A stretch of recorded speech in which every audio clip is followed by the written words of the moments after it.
Je vais lancer l'enregistrement, comme ça j'aurai pas à me prendre trop la tête avec.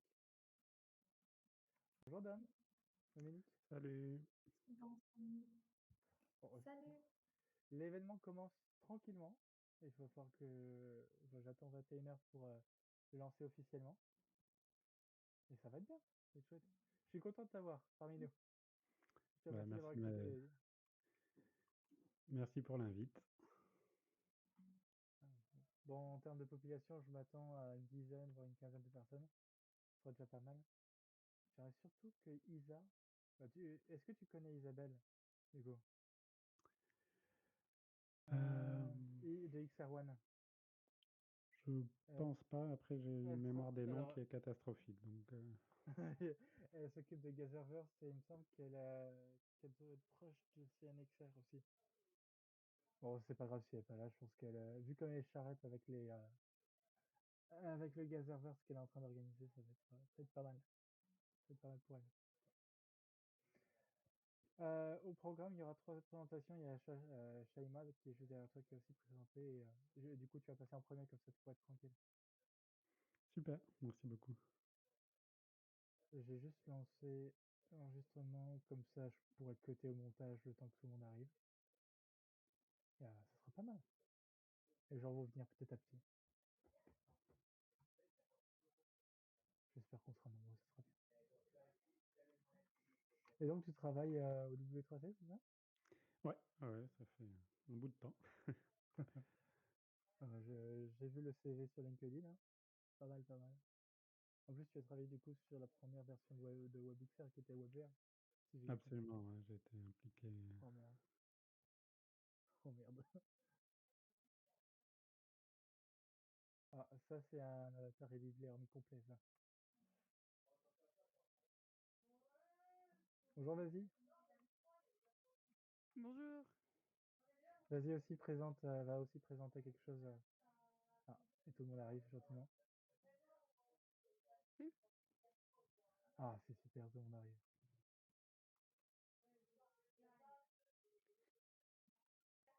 Je suis très petite. Je sais pas pourquoi. Ah, c'est peut-être parce que tu es sur casque, ça peut peut-être jouer. Oui. Est-ce que ton sol est setup correctement? Ah, pardon. Est-ce que le ground, le sol, il est setup correctement? Je m'assois. Et alors, Ah, oui. je peux... Alors, dans ouais. ce cas, dans les paramètres de Hubs, il me semble que tu peux gérer le fait d'être assise.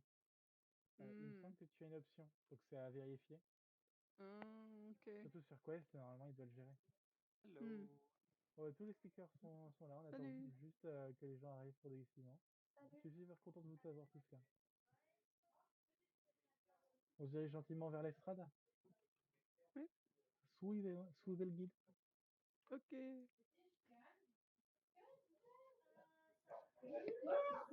En fait, pas attention à la caméra.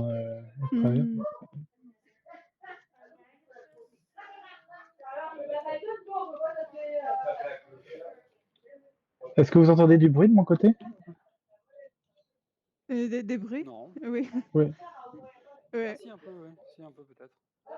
Ah, ok. Bah, je vais essayer de changer de micro. Essayer d'avoir des micros qui sont moins bruyants. Est-ce que là c'est mieux? Ah oui. Oui, c'est mieux. Ok. Ok.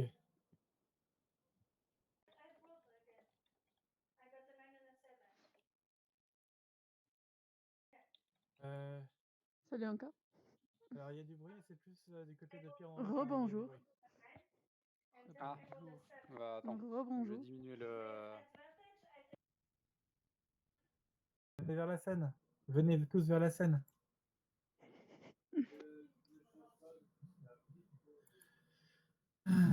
Tu es où, Shaima? Je trouve. Ah, attends. Là, j'arrive.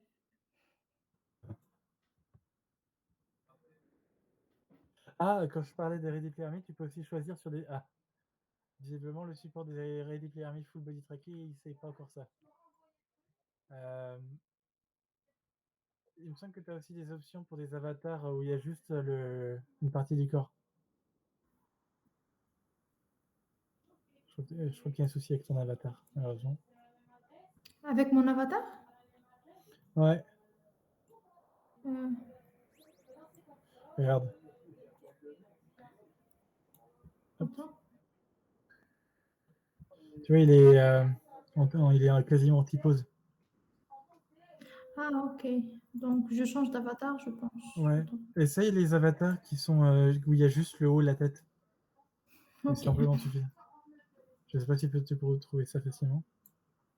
D'accord, d'accord. Faut que les gens arrivent gentiment.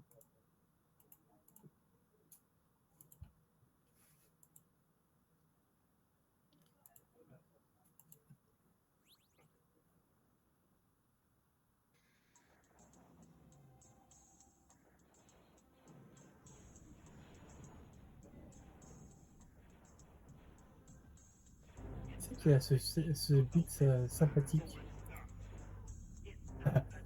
C'est l'avatar Dance Trooper. Oh mince. Oh non. Au secours. Je suis en train de chercher un autre avatar en attendant. Ok. J'essaie de pinguer Attends. tous ceux qui peuvent.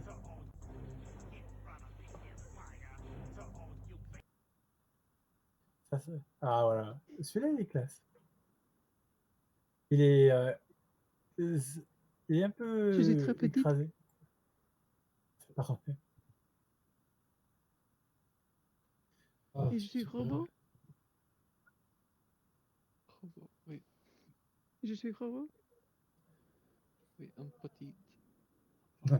Bleu.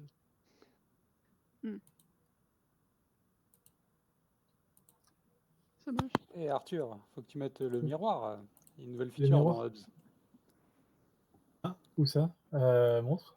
Dans Spoke, tu peux mettre.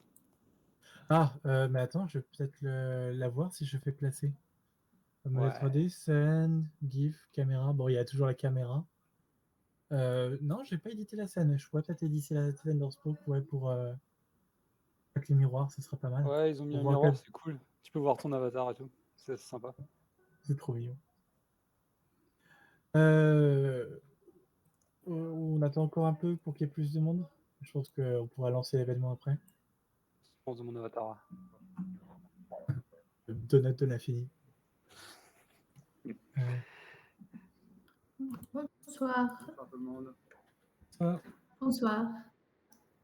Bonsoir. Enchanté, Pierre. Enchanté. Il y avait plus d'avatars que ça avant quand même. Alors, apparemment, on peut customiser notre propre avatar, hein, ce que je vois de multi-œuvres. Pas mal d'avatars, pas mal d'un avatar à faire. C'est un avatar de quoi? De avatar Me? Ready Player Me. Ah, Ready, ouais, c'est ça, Ready Player Me. Ouais, ok. Alors, si vous voulez les mêmes, allez sur readyplayer.me et là, vous pouvez choper une URL pour un avatar à partir de votre tête, de votre photo. Ok, on crée un compte et. Ouais, c'est assez rapide en soi. Et ça te génère une URL que tu peux mettre quand tu changes ton avatar. Et il marche aussi en VR. Ah, c'est en plus, Combien là? je disais nous que tu as mis sur Discord, toi, ou je ne sais plus d'ailleurs, qu'ils avaient fait un tour de table. Ouais, plutôt sympa. Des trucs intéressants.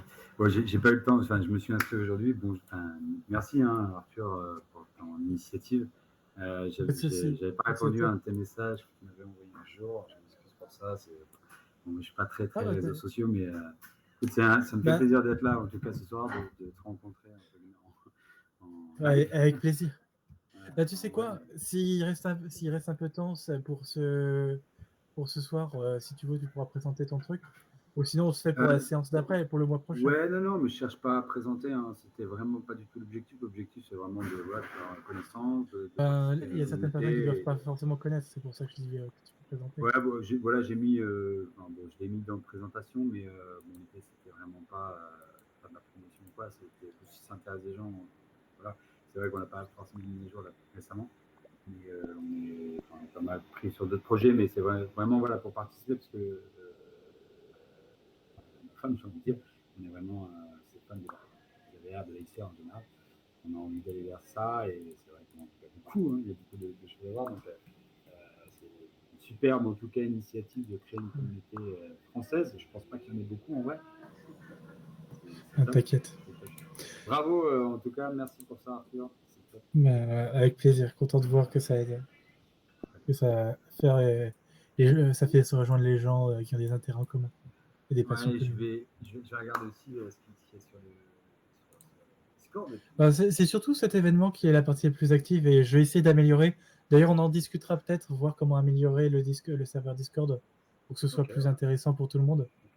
Parce que c'est vrai qu'il y a beaucoup de spam pour pas grand-chose. Et surtout des systèmes de veille qui visiblement font plus de mal que de bien à la communauté, quoi. Ah bon? Ok. Bon, des fois, je fais de la veille, alors je pourrais peut-être partager 2-3 trucs si je les vois pas sur. Ah bah avec plaisir, ce sera cool. Ouais, il y a des fois, je tombe sur des news intéressantes, ça peut être intéressant de partager. Voilà. Alors, on est 8 en enlevant la caméra. On attend encore 1 ou 2 personnes pour commencer. Ce serait pas mal. Oui. Ok. Je vois que tu as configuré aussi le. Non, vas-y, on en reparlera plus tard. Pas de souci. Au niveau des présentations, je vais juste présenter un peu le truc, et je propose que Dominique commence sa présentation. Ensuite, vas-y ou Shaima, c'est comme vous voulez en termes d'ordre de passage. Comme vous le sentez. Tu veux commencer après? Le deuxième, troisième? Pour moi, pas de Présenter le souci. troisième. D'accord. D'accord. Je passe la deuxième. Ça marche. Vendu. Vendu. Bah, ce sera une bonne organisation. Plus que... Et de toute façon, d'ici 2 minutes, si pas plus de personnes s'ajoutent, on va pouvoir démarrer. En tout cas, je suis content que vous puissiez venir ce soir. Vous préférez 21h, 23h ou 18-19h en termes de disponibilité horaire? Parce que les horaires... Comment? 20h, 22h. Parce qu'avant, l'événement, c'était 21h. 21h, 23 ou 19, 21, c'est ça l'idée? En fait, les premières horaires, c'était 18-19, mais visiblement, j'ai l'impression que c'est peut-être plus sympathique. Ouais, c'est un peu... À partir de 21h, quoi. Le truc, c'est que... Ouais. Moi, je trouve avant 20h, c'est un peu compliqué. Et 21h, je trouve que c'est un peu trop tard, quoi. Pour moi, l'horaire parfait, c'est 20h, je trouve. J'avoue, c'est pas mal. On pourrait essayer, je suis... 21h, 23, ça peut être un peu tard, en effet. Et avant, avant 20h, t'as tout bien résumé, c'est un peu trop tôt. Moi, je vois, à 20h, moi, je sors du sport à 19h30, quoi. Donc, il y a des trucs, quoi. Je vais essayer de débugger... Qui relance le navigateur, je pense. Je vous accompagne pour vous entendre.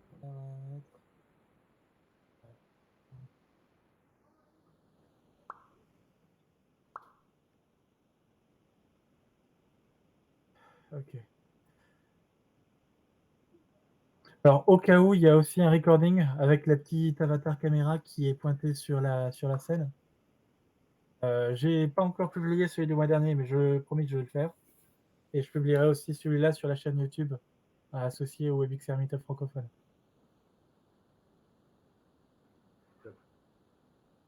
Ah, pas entendu. Tu le publies sur quoi en général? Sur le Discord, non? Sur autre chose? Mais en fait, il y avait au départ, il y avait un live Twitch et un live YouTube, sauf qu'il y a tellement peu de personnes qui le suivent, genre 0 puis 0, que j'ai arrêté. Par contre, les vidéos YouTube pour le playback, enfin pour le VOD, c'est pas mal. Donc là, je vais faire un enregistrement et je fais un petit montage qui va bien pour couper ce qu'il faut, ou alors je mets brut. Mais le souci, c'est que les événements derniers, j'avais pas l'audio, donc il va falloir que j'ajuste. Au cas où, pour ça, tu peux utiliser, alors si tu es sur ordinateur, OBS, peut-être tu connais ou pas du tout? Bah, c'est ce que j'avais fait, sauf que la dernière fois, j'avais mal configuré et j'avais mon audio du micro, mais pas l'audio de la scène. Du coup, j'étais le seul à parler dans le vide.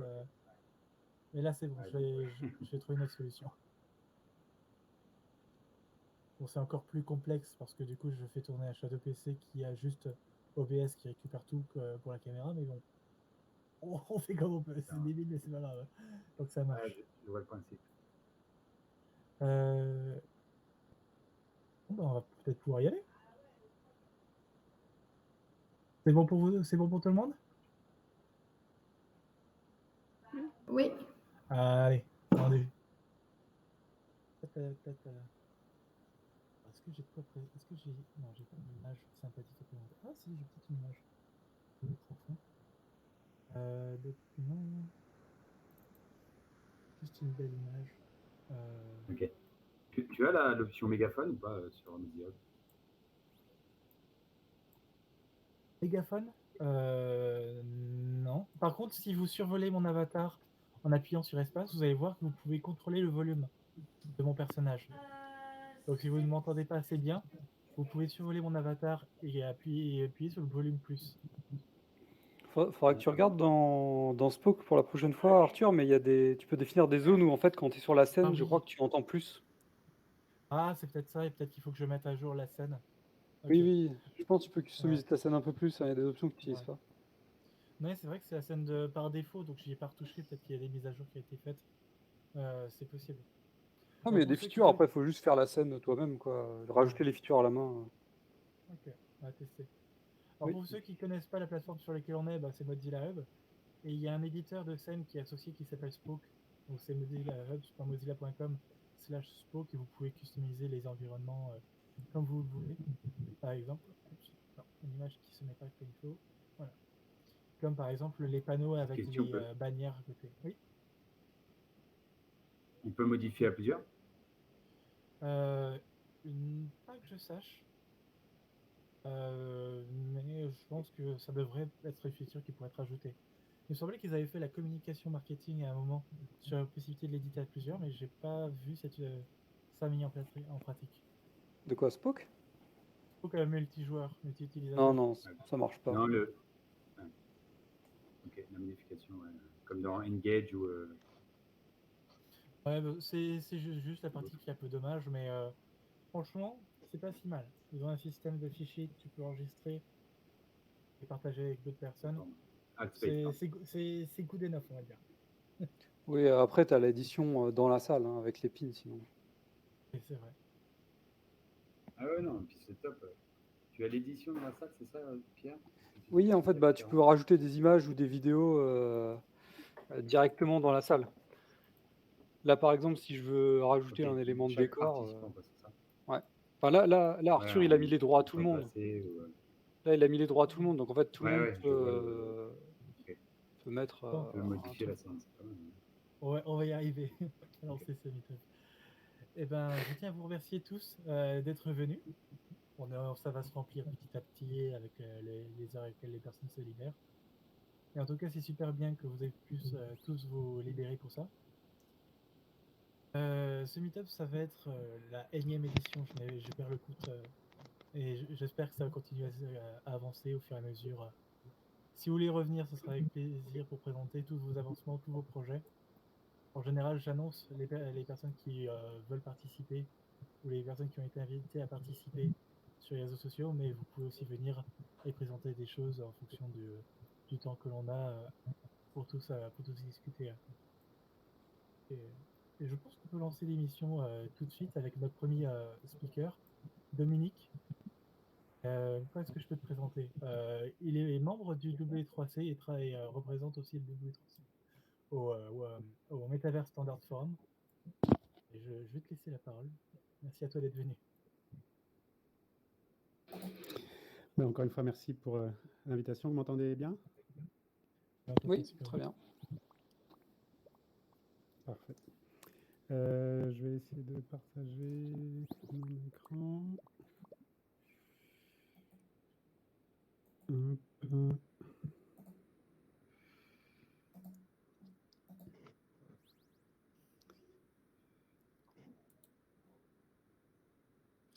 Je sais Et pas là, si tu faut que je l'attrapes, le tu déplace le glisses moi. derrière.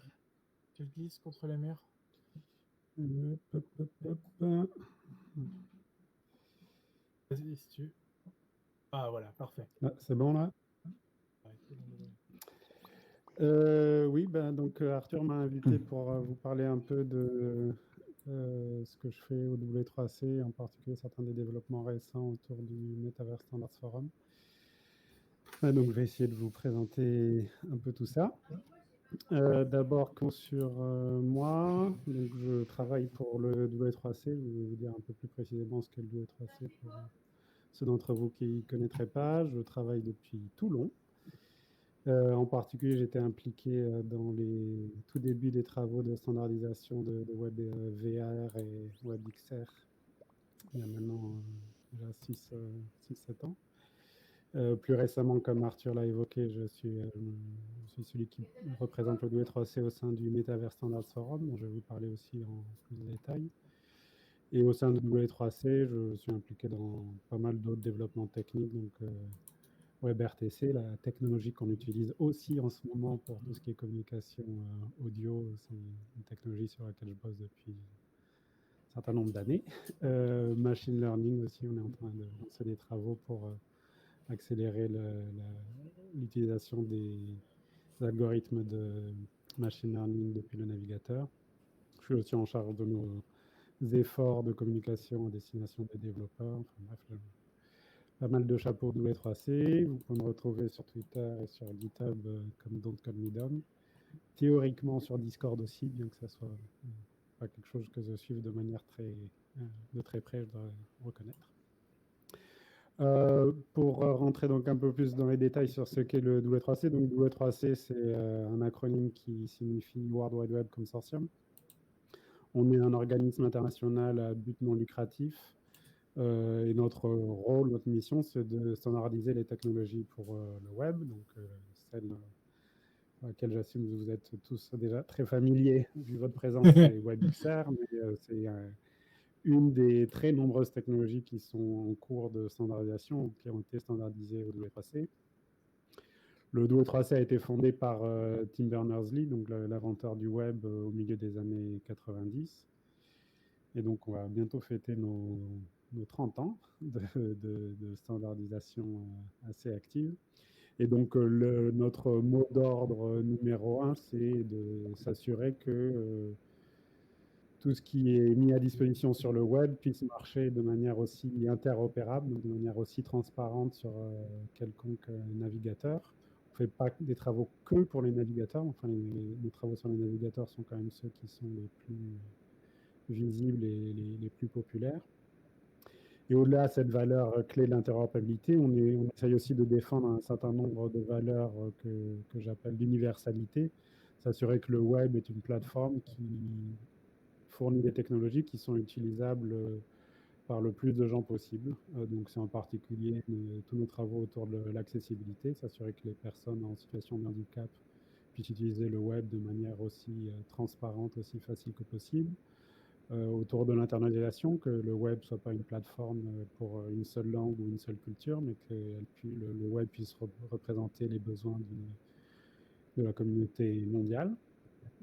Des soucis autour de la sécurité, s'assurer qu'on puisse utiliser le web sans avoir à s'inquiéter de ce qui peut nous arriver, et des préoccupations aussi très importantes autour de la vie privée, s'assurer qu'on puisse utiliser le web sans être traqué en permanence, avec plus ou moins de succès, parce qu'on sait que c'est un des gros problèmes actuels, mais c'est en particulier un des sujets sur lesquels on investit beaucoup en termes de nouveaux développements technologiques. Concrètement, le W3C est géré par un staff, une équipe d'une cinquantaine de personnes dont je fais partie. On est répartis entre les États-Unis, l'Europe, la Chine et le Japon, et une petite vingtaine en Europe et principalement en France. Donc ce staff sert à gérer, animer le consortium, mais les travaux techniques, le développement des spécifications est fait par la communauté du W3C beaucoup plus large, en particulier les organisations qui sont membres du W3C. Et donc, bon, c'est toutes les grosses boîtes que vous pouvez imaginer, Google, Apple, Microsoft, Facebook et autres, mais aussi plein de startups, des universités, des académiques. Donc on a vraiment des organisations de toute taille et de à peu près partout dans le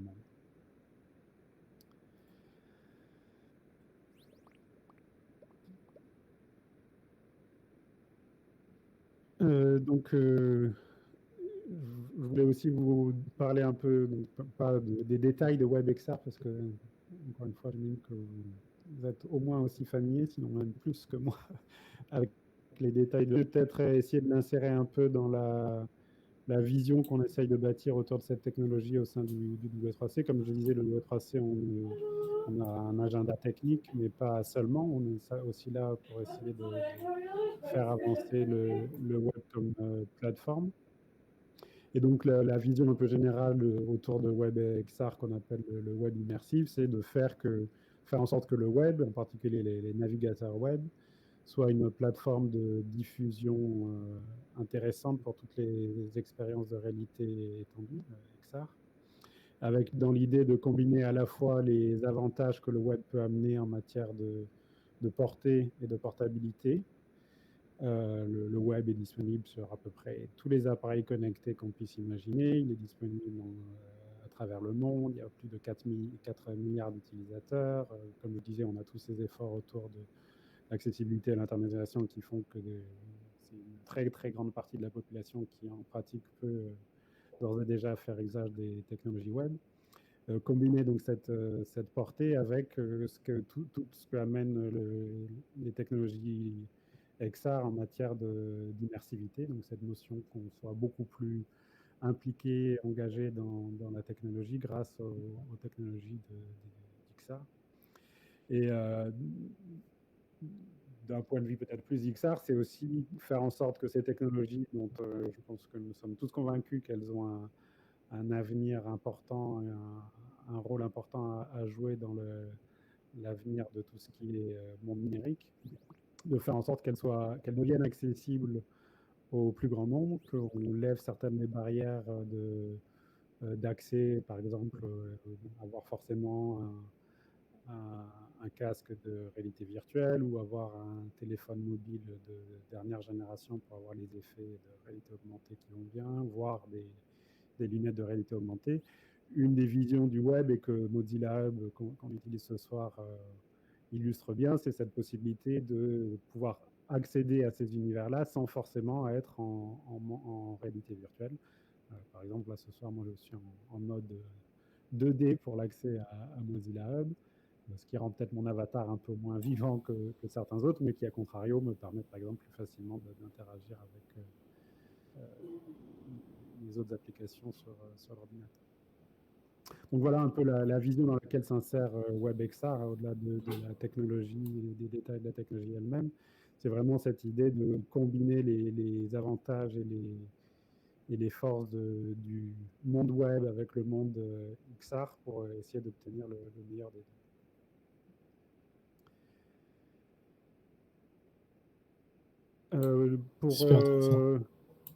Pour donner un aperçu un peu rapide, je ne vais pas beaucoup plonger dans les domaines techniques ce soir, parce que d'abord, j'essaie de garder la présentation courte, mais surtout, encore une fois, certains d'entre vous ont déjà beaucoup plus d'informations que je ne serai en mesure de donner de manière utile. Mais juste pour donner un aperçu des différents travaux qui sont en cours au sein du groupe qui développe WebXR et technologies associées, qui s'appelle le groupe Immersive Web Immersif. Donc bien sûr, il y a l'API WebXR principale, en particulier pour toutes ses composantes en matière de réalité virtuelle, son équivalent en matière de réalité augmentée, la possibilité d'intégrer tous les types de les manettes, les différents gamepads qui peuvent être utilisés avec les casques de réalité virtuelle ou augmentée. Et puis au-delà de ça, toute une série de modules qui permettent d'enrichir la capacité, donc là encore sans rentrer dans les détails, mais d'améliorer tout ce qui est utilisation de la lumière, de réutiliser du contenu web au sein d'une expérience de réalité augmentée, des travaux autour de la notion d'encre, donc en particulier en réalité augmentée, la possibilité d'avoir des choses qui restent ancrées dans le monde réel, visibles dans le monde augmenté. Et l'utilisation, par exemple, de des mains comme mode d'interaction plutôt que juste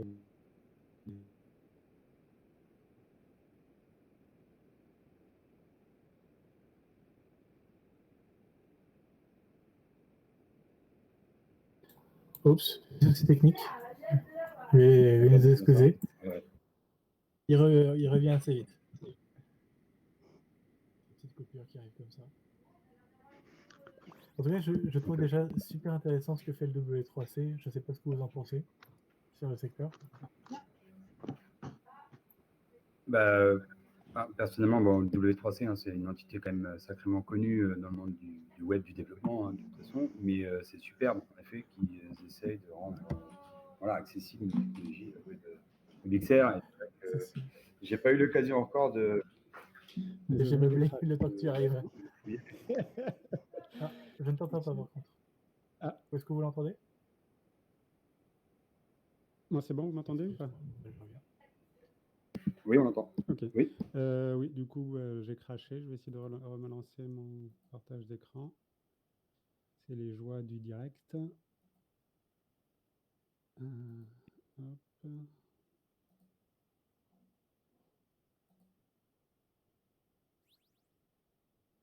J'ai pas partagé le bon écran.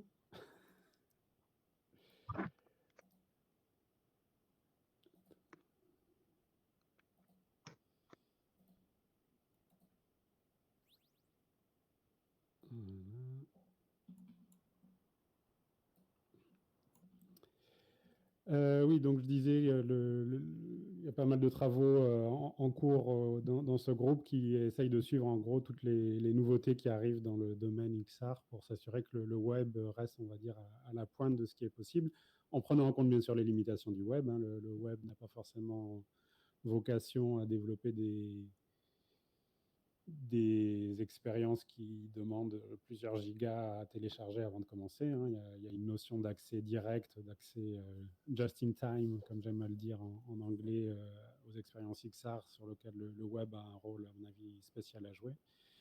Mais bon, tout ça pour dire que c'est un groupe très actif qui a tous les principaux acteurs de la XR que vous pouvez imaginer qui sont impliqués et qui permet le genre de choses qu'on utilise ce soir, entre autres. Tous les travaux du W3C de manière générale et de ce groupe de manière particulière se font de manière complètement ouverte dans le public. Hein. Donc, en particulier, tous nos travaux de standardisation se font sur GitHub maintenant depuis plusieurs années. Donc, en particulier, les travaux de toutes ces spécifications se font sur le github.com/immersiveweb. Et je le mentionne parce que si vous avez des retours à faire sur telle ou telle API que vous avez eu l'occasion d'utiliser dans vos développements, c'est le bon endroit pour les faire. Donc, c'est le bon endroit si vos commentaires sont sur l'API dans son abstraction. Si c'est sur telle ou telle implémentation dans tel ou tel navigateur, là, il faut aller voir chez les navigateurs eux-mêmes. Mais à contrario, nous, on est toujours à la recherche de retours sur les limites de telle ou telle approche qu'on a pu encoder dans nos standards, les besoins supplémentaires par rapport à ce qui est possible et autres. Donc, c'est vraiment une invitation ouverte que je vous fais à tous de vous impliquer sur GitHub si ça vous intéresse de pas juste consommer, mais aussi aider à faire évoluer toute cette plateforme. Donc ça, c'est pour les travaux du groupe Immersive Web. L'un des intérêts pour moi de la plateforme web, c'est que c'est pas juste une plateforme pour le XR. On peut faire plein de choses sur le web. Comme je l'évoquais tout à l'heure, une des technologies qu'on est en train d'utiliser en ce moment même, c'est une technologie qui s'appelle WebRTC, Web Real Time Communications, qui permet la transmission de l'audio et de la vidéo en temps réel et qui permet entre autres ici nos communications audio sur toutes les applis de vidéoconferencing que vous trouverez dans les navigateurs, de faire aussi de l'échange vidéo, de faire le partage d'écran que je suis en train de faire. Tout ça, c'est des technos qui sont développés dans ce groupe, dont il se trouve que je suis aussi en charge au W3C.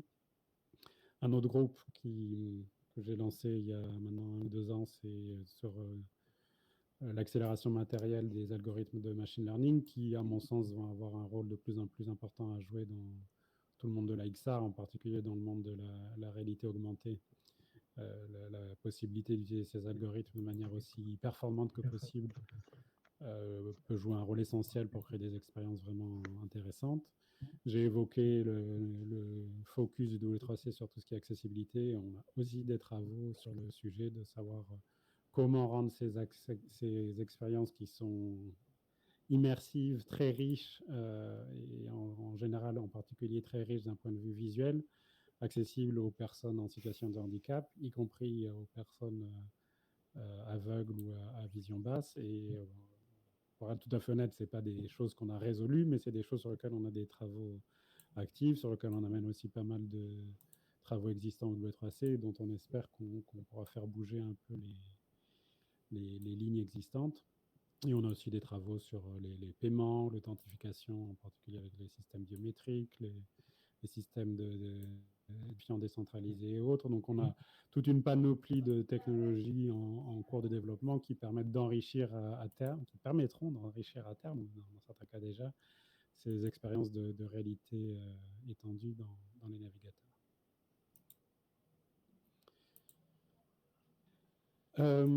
Donc, comme je le disais, je vais aussi vous parler un peu de notre participation au Metaverse Standards Forum. Depuis maintenant un peu plus d'1 an, il y a tout ce regain d'intérêt autour du monde de la réalité virtuelle et augmentée du fait des annonces autour de Metaverse, de plusieurs grands acteurs technologiques, dont Meta. Je ne sais pas si c'est le cas pour vous, mais il y a toujours un peu d'incertitude, d'inconnu sur ce qui est vraiment couvert par ces annonces de ce qu'est ou un ensemble de caractéristiques dont on peut dire qu'elles sont de manière assez largement partagées par les acteurs, sera immersif ou ne sera pas, avec une forte notion d'interconnexion, la possibilité de passer d'un espace à un autre, avec des espaces qui sont maintenus, gérés de manière indépendante, des espaces qui ont une vocation à être persistants dans le temps, pour en tout cas un certain temps, et avec cette notion qu'on puisse naviguer de manière transparente de l'un à l'autre. Et si on reprend ces 5 caractéristiques, c'est des caractéristiques qui s'appliquent directement au web tel qu'il est aujourd'hui. Le web, grâce à WebXR, est maintenant une plateforme immersive, clairement une plateforme d'interconnexion. Tout le système des noms de domaine et ce qui sert d'ancrage très important à cette notion d'espace indépendant géré de manière autonome, avec ces espaces consistants. On retrouve un site web d'un jour à l'autre et clairement, on peut naviguer de l'un à l'autre. Et pour moi, c'est cette correspondance de ces caractéristiques partagées entre les deux termes, le web et le métaverse, pointe vers le fait qu'au final, si les choses vont, comme en tout cas moi je le souhaiterais, il n'y aura peut-être pas de différence au final entre ce que sera le web de demain et ce que sera le métaverse. On arrivera à se mettre d'accord. J'approuve cette vision. Le métaverse. Donc en particulier, ma vision pour le métaverse, dans tout ce qu'on en décrit et définit, c'est en gros de s'assurer que cette plateforme technique existe aujourd'hui et qu'est le web, de pouvoir la rendre de plus en plus immersive pour que tout ce qu'on attend, toutes les attentes qu'on a pu accrocher au métaverse, au final dérivent de cette immersivité du web. Cela étant dit, pourquoi si le web et le métaverse ne font qu'un, cette nouvelle organisation a été annoncée donc, il y a maintenant 2 mois, le Metaverse Standards Forum qui a été lancé en juin. Donc d'abord, qu'est-ce que c'est ce Metaverse Standards Forum? C'est une organisation, pour l'instant on va dire relativement informelle, qui réunit les différentes organisations de standardisation dont les travaux ont une intersection avec ce que l'on conçoit être le métaverse. Encore une fois, c'est une question relativement ouverte de où s'arrête et commence le métaverse, mais il y a tout un ensemble de sujets sur lesquels on peut être d'accord qu'il y a des besoins en matière de standardisation et des organisations qui le traite déjà. Donc, bien sûr, il y a le W3C avec nos travaux que j'ai déjà évoqués, Chronos pour tous leurs travaux autour de la 3D, en particulier de GLTF, le format d'asset 3D, mais aussi une organisation qui s'appelle l'Open Geospatial Consortium, qui fait des travaux sur tout ce qui est données géolocalisées, qui là encore vont avoir un rôle intéressant pour tout ce qui est mapping entre monde réel et monde virtuel. Et bon, il y a tout un ensemble d'autres organisations impliquées dans ces domaines-là. Et autour de ces organisations, toute organisation, entreprise, encore une fois, start-up, université ou autre, intéressée pour travailler ensemble avec ces organisations pour s'assurer que toutes ces technologies qui pour l'instant sont développées dans des organisations distinctes avec leur propre processus, leur propre approche de développement, s'assurer que quand on les met ensemble, ça fonctionne comme on le souhaite. En particulier, l'un des inconvénients en général de la standardisation, c'est que standardiser une technologie, ça prend du temps. C'est compliqué parce qu'il faut mettre plein de gens d'accord et s'assurer que le résultat final correspond à ce dont on a besoin. Et donc, si on prend beaucoup de temps pour standardiser des technologies qui doivent marcher ensemble pour qu'un métaverse à base de standards soit disponible, et si à la fin, c'est pour se rendre compte en fait, que ça ne fonctionne pas ensemble, on risque de créer un métaverse qui sera de fait propriétaire, faute de standards capables de répondre à la demande. Donc, c'est vraiment là la vision qu'il y a derrière ce projet, c'est de s'assurer qu'on se coordonne en amont le plus tôt possible, qu'on mette sur la table les questions qui parfois sont des questions honnêtement compliquées de modèles de collaboration entre organisations pour que le plus tôt possible, quand les métaverses émergeront des différents projets en cours, qu'ils puissent avoir au moins une forte composante standardisée pour que ça ne devienne pas le précaré d'une deux entreprises, mais qu'au contraire, ce soit un vrai espace d'innovation comme le web et Internet ont pu l'être. Je vais juste prendre l'exemple pour moi des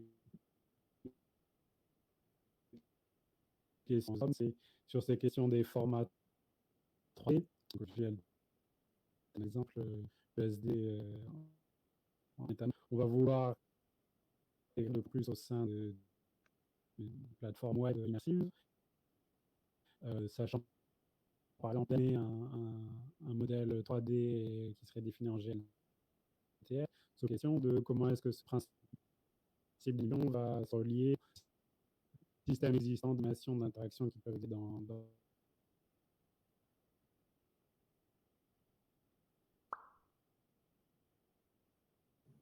Il y avait quelques soucis de son aussi, non? Ah, c'est pas moi cette fois. Ouais, pareil, il a disparu. Ah, je suis vraiment désolé pour l'écran. Je suis pas du tout habitué à Microsoft Hubs. Vous savez s'il y a un moyen d'avoir la fenêtre en plein écran? C'est Modi là, pas Microsoft. Ça. Modi là, waouh, excusez. La journée a été longue. Mettre en plein écran. Je dis, ouais, mettre en plein écran, ça devrait marcher. Mais je veux dire, avoir sa fenêtre de partage en plein écran comme un webinaire classique, quoi. Ah, alors là, normalement. C'est clic droit sur l'écran. Il me semble que tu as le. Ou sinon, dans objet, tu peux le trouver aussi. Un test de partage d'écran. Ok. Au survol, il me semble que tu peux déjà cliquer sur objet. Qui te donne la liste des objets. Si tu sélectionnes, normalement, il me semble que tu peux le mettre en plein écran. Ah oui, ok, je l'ai. Bon stream. Ah yes. Ok, merci beaucoup. Évidemment. Et là, il est en tout petit pour tout le monde ou... Désolé pour les personnes photosensibles. Comment? Il était en petit pour tout le monde, l'écran? Je crois que, en fait, des fois, je faisais des... Alors, si vous ne cliquez pas, normalement, il n'y a pas de souci, mais c'est vrai qu'il suffit de cliquer par mégarde dessus pour qu'il devienne plus petit. D'accord, ok.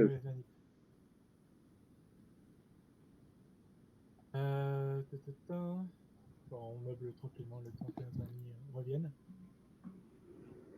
Désolé, c'est pas mon soir.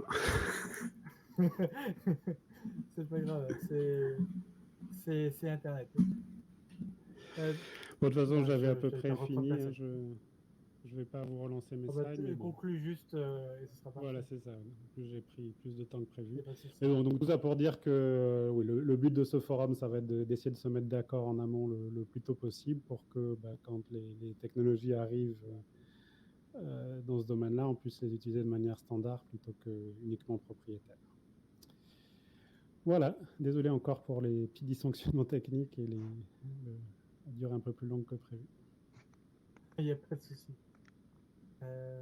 Bah écoute, vraiment merci pour cette présentation, c'était super intéressant. J'aime bien la vision que tu présentes autour du métavers. C'est intéressant de voir ce qu'il y a comme interprétation de ce terme-là, et c'est vrai que je suis d'accord sur l'idée que le web fait vraiment partie. Je vois que le web comme une part importante de ce projet-là, enfin de cette course au métavers, si on veut. Absolument, là-dessus on est complètement alignés. Est-ce que quelqu'un a des questions pendant qu'on y est? Alors c'est juste par curiosité, parce qu'il y a quand même beaucoup d'entreprises, hein, si j'ai compris, qui participent finalement à la... Oui, vous m'entendez? Oui. Oui, pardon. Oui, il y a beaucoup d'entreprises qui participent. Tu m'entends, Arthur, ou pas du tout, non? Il y a Pierre qui pose une question, Arthur, si tu m'entends. Ouais, Arthur, je pense, si tu n'entends pas tout le monde, recharge la page. Okay. Ah ben, je suis désolé si j'entends pas. Alors. Ouais. Oui, ma question finalement c'était parce qu'aujourd'hui il y a donc les entreprises participent étaient à la normalisation et est-ce qu'il y a des réunions, tout se passe sur GitHub, comment se fait les interactions finalement entre le W3C et peut-être ces entreprises qui vont proposer des fonctionnalités supplémentaires ou des propositions de standardisation?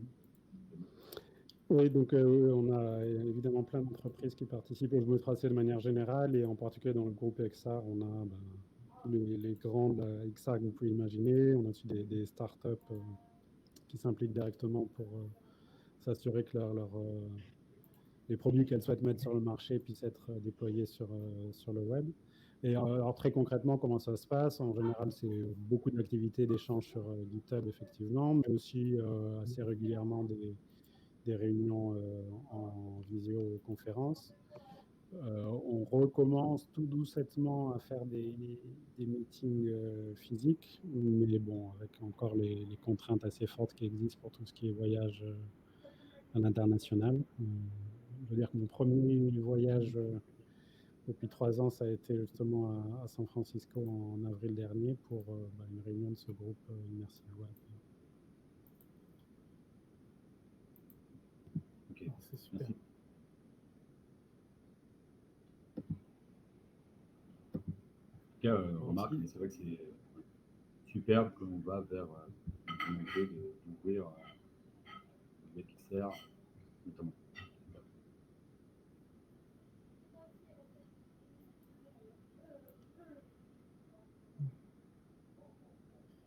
Super d'accord avec toi. Est-ce que quelqu'un avait d'autres questions, ou sinon on passe à la personne suivante? Encore merci à Dominique pour être venu nous rejoindre. Merci pour l'invite. Oui, j'espère aussi. Ah, c'est super. J'appelle maintenant Shaima là-bas pour expliquer. Moi, Pierre-Henri et Shaima travaillons pour Aptero, qui est une startup qui travaille justement sur un fork de Mozilla Hub. Et je crois que Chacha a des soucis de connexion. Elle va vous présenter un projet sur lequel elle a travaillé ces derniers temps, qui revient un peu sur ce que tu as présenté, Dominique. Justement parce qu'on va parler un peu de WebRTC. Ne t'inquiète pas, c'est pour parler que du bien.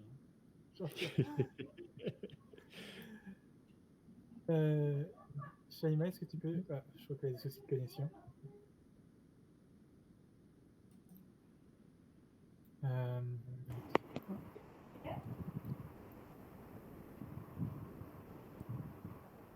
Shaima, tu es là?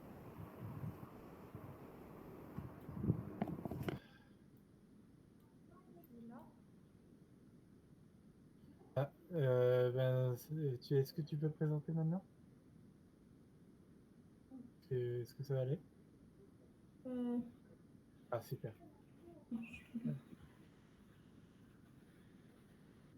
Vas-y, je t'invite à me rejoindre sur la scène. D'accord. Je vais passer sur les côtés. C'est mon tour? C'est mon Comment? tour Oui, c'est ça, c'est ça. Oui, oui, c'est pas de souci. Est-ce que tu veux faire...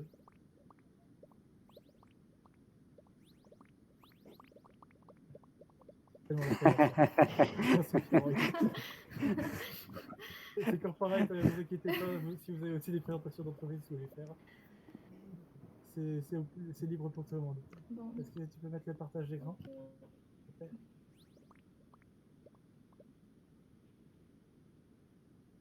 Ça va être parfait. On va y arriver.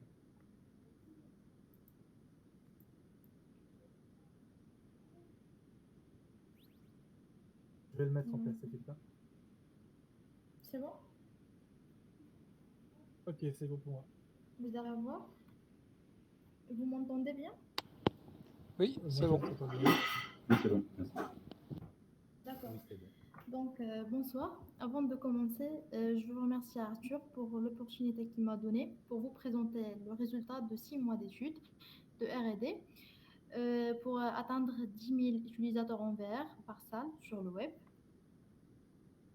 Donc, je me présente, je suis Lazouzi Shaima, élève ingénieur à l'école d'ingénieurs du littoral Côte d'Opale et membre à l'équipe dev à Aptero. Donc, avant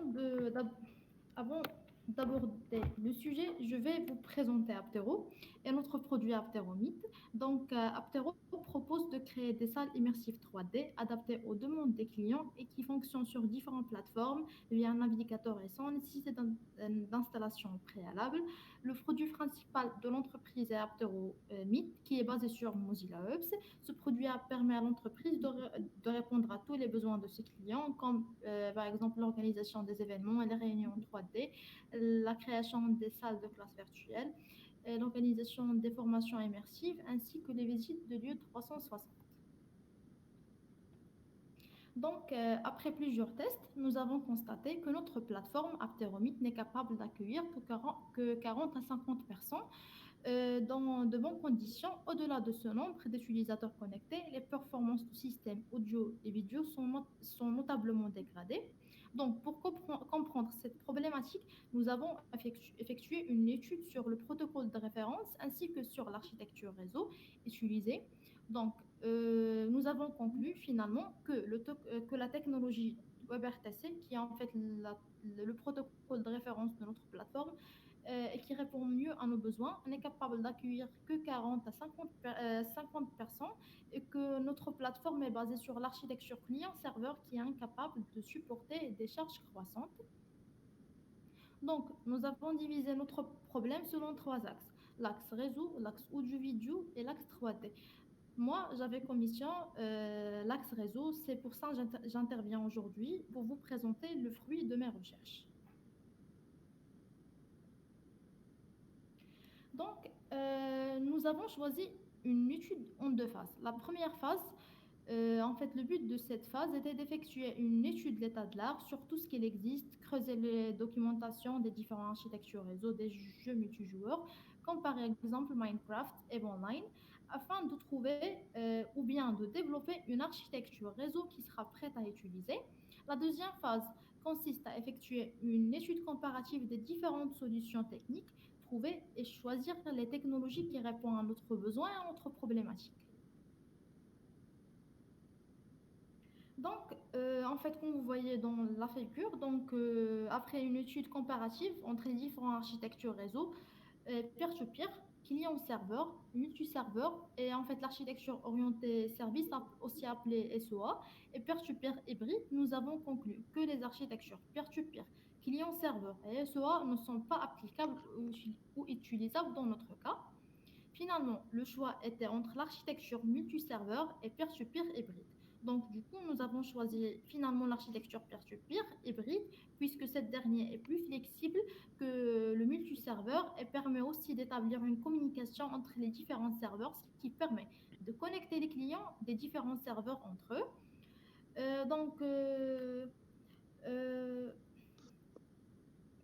Bon, l'architecture peer-to-peer hybride.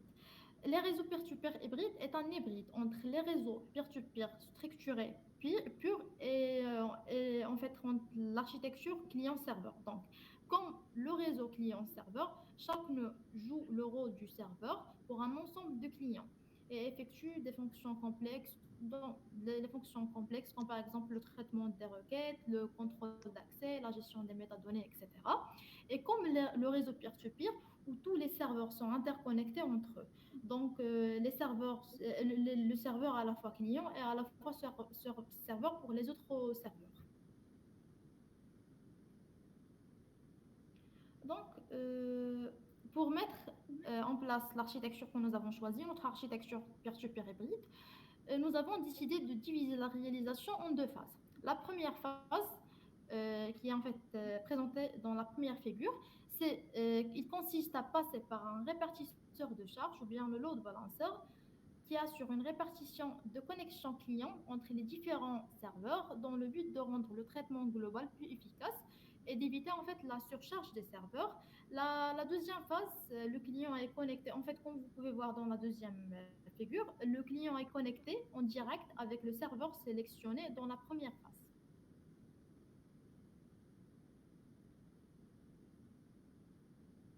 Donc nous avons décidé de mettre en place 4 types d'algorithmes qui sont en fait la gestion de surcharge des serveurs, la communication entre les serveurs, la division des régions ainsi que le partitionnement des avatars. Donc, afin de répondre à la problématique de surcharge des serveurs, nous avons décidé de mettre en place un algorithme de mise en échelle horizontale. Dans la mise à l'échelle horizontale, nous améliorons les performances du serveur en ajoutant plus de machines au réseau. Ça veut dire des serveurs en partageant la charge de travail, de traitement et de mémoire sur plusieurs appareils. Donc, dans cette approche, il n'est pas nécessaire de modifier la capacité du serveur ou de remplacer le serveur. Ainsi, il n'y a pas de temps d'arrêt lors de l'ajout des serveurs supplémentaires au réseau.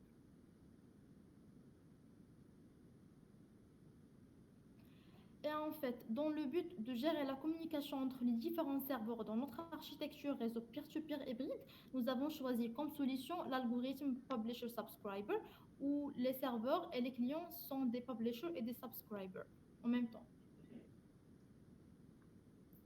Donc, là, passons aux algorithmes de division des régions. Donc, dans le but de créer des régions qui ne dépassent pas 100 personnes, peu importe leur dimension, nous avons mis en place un ensemble d'algorithmes pour la gestion de division des régions. Donc, nous avons choisi les algorithmes de division dynamique, vu que cette dernière permet de faire une division plus flexible, contrairement au type statique.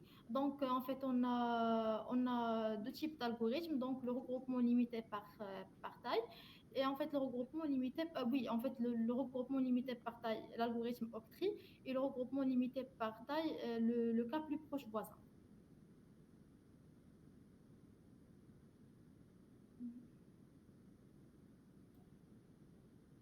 Ok. Oui, donc. Bon. Pour le partitionnement des avatars, donc nous avons décidé de mettre en place 3 types d'algo. Donc, l'algorithme de gestion des zones d'intérêt, l'algorithme de priorisation des données, ainsi que la dilatation temporelle. Donc, commençons par l'algorithme de gestion des zones d'intérêt. Donc, je vais en fait vous donner un exemple. Donc, supposons qu'il y a 100 participants dans une salle 3D et que chacun d'entre eux puisse potentiellement interagir avec l'autre, ainsi que chaque participant devra recevoir des notifications de mise à jour de toutes les autres 999 participants. Donc cela va non seulement créer trop de charges sur le réseau et le serveur, mais aussi traiter autant de messages sur le client sera ingérable. Donc, il est important de concevoir des salles 3D de telle sorte que les clients ne reçoivent que les messages pertinents, c'est-à-dire les messages des clients qui les intéressent réellement. Pour cela, nous avons décidé de mettre en place un algorithme de gestion des zones d'intérêt basé sur la distance entre les avatars, de façon qu'un avatar pourrait n'être intéressé que par les avatars et les objets situés dans un rayon de 100 mètres ou par les messages de chat directement adressés à cet avatar. Donc, la dilatation temporelle, en fait, la dilatation temporelle est une technique consistant à ralentir le temps de simulation, principalement quand le moteur physique du serveur ne peut pas supporter la charge. Et la priorisation des données est un mécanisme fréquemment utilisé pour réduire la bande Fais tes souhaits. passante entre... Oui? Allô, allô? Oups, pardon, je disais juste à tes souhaits. Excuse-moi. Ah, merci. Donc, comme j'ai dit, que la priorisation des données est un mécanisme fréquemment utilisé pour réduire la bande passante entre clients ou entre serveurs et les clients. Il suppose donc que certains messages sont critiques, tandis que d'autres ne le sont pas. Lorsque la bande passante ou les ressources se font rares, seuls les messages critiques doivent être transmis. Donc là, passons à une partie assez intéressante qui est en fait la partie technique. Donc, dans le but de choisir la meilleure stack technique pour notre projet, j'ai effectué une étude comparative entre différents frameworks réseau pour les jeux et les applications multijoueurs en temps réel. Par exemple, Photon, Colicious, Playfab, Nakama et Pusher. Donc, j'ai choisi finalement Colicious, qui est une solution open source construite sur Node.js pour les raisons suivantes. La première raison, c'était en fait Arena Colicious. Donc, le projet Colicious, comme toute base d'un jeu multijoueur, se décompose de deux parties. La première partie, c'est Colicious. En fait, c'est la solution open source qui permet d'implémenter la logique serveur. Et Arena Colicious, qui est en fait la solution cloud, qui est sûrement payante, qui fournit un load balancer, un répartisseur de charge, ainsi qu'il gère la mise en échelle horizontale pour gérer la surcharge des serveurs, l'algorithme qu'on a déjà défini dans notre étude théorique. Ainsi, il gère l'ajout et la suppression des serveurs et sa capacité d'accueillir un nombre illimité de participants en même temps. Donc, un nombre illimité de connexions au serveur. La deuxième raison, c'était en fait les salles Colicious ou bien Colicious Room. Donc, Colicious permet concrètement de créer des types, les types en fait rooms, qui ont un ensemble d'attributs et une logique propre pour gérer les clients. Une room est en clair un serveur de jeu avec un état et des clients connectés, et qui aura la charge de dispatcher à tous ses clients toute modification de son état. Donc, lors de la création d'une room, bien une salle, on peut lui attribuer un nombre maximal d'utilisateurs. Si un client essaie de rejoindre n'importe quel room de ce type, le serveur lui attribuera automatiquement une room de même type dans laquelle des places sont libres, sinon il lui créera une nouvelle room. Donc, Colicious, il gère toute seule en fait la création, la suppression des salles, vu que ces dernières sont créées sur la demande du client. Donc, là, passons à en fait, la synchronisation des données entre le client et le serveur. Donc, chaque salle a sa capacité de répliquer chez tous les clients l'état dans lequel il se trouve, avec un impact réseau minimal, le serveur n'envoyant à tous les clients que son delta d'état. Donc là, dans cette figure, quand un client en fait, il veut établir une nouvelle connexion au serveur, donc il l'envoie en fait au serveur, ou plus ou moins qui est présenté par la room Colicious, une requête de connexion. Donc la salle, en fait, si elle a des places dispo, donc il accepte la demande.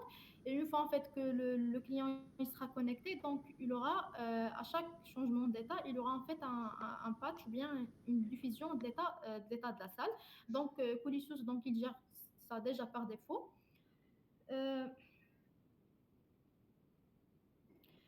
La gestion des serveurs. Donc 1000 clients dans une salle, certainement pas. Mais 1000 clients répartis dans plusieurs salles, oui, c'est envisageable. Donc, l'idéal pour une salle, Colicious, ce n'est pas dépasser, c'est ne pas dépasser 100 clients, ce qui nous a posé problème. Parce qu'en fait, nous, on voulait en fait avoir comme premier objectif 10 000 clients. Donc, du coup, c'est pour ça, en fait, nous avons décidé de mettre en place un modèle pour communiquer les différentes salles. Donc, parmi les fonctionnalités intéressantes de Colicious, l'API Presence, qui est disponible sur chaque gestionnaire de salle qui permet de conserver les données et les communiquer entre les différents rooms via le module Publisher Subscriber que nous avons déjà défini dans notre étude théorique. Donc, ce mécanisme, le mécanisme en fait de communication des serveurs, donc il permet de diffuser l'état d'une salle à toutes les autres salles ainsi que les utilisateurs d'une salle pouvons voir et interagir avec les utilisateurs des autres salles, donc dans l'impression que tout le monde est dans la même salle. Et donc, du coup, la division sera en fait transparente pour les clients. Là, passons au filtrage des données. Donc, pour mettre en place l'algorithme de gestion des zones d'intérêt que nous utiliserons le filtrage des données. Donc, le filtrage des données de Colicius sont des appels qui vont être déclenchés par client et par champ. En fait, ce qui permet de ne pas envoyer la totalité de l'état à tous les clients. Le projet, en fait, est en cours de développement. Actuellement, nous sommes en train de développer un POC, ça veut dire une preuve de faisabilité et une démonstration de l'architecture qu'on a mis en place. Et en fait, les résultats actuels sont en fait avoir 1000 clients dans une salle. Et merci pour votre attention. Et ben merci à toi, Shaima, pour cette super présentation. Quelqu'un a des questions?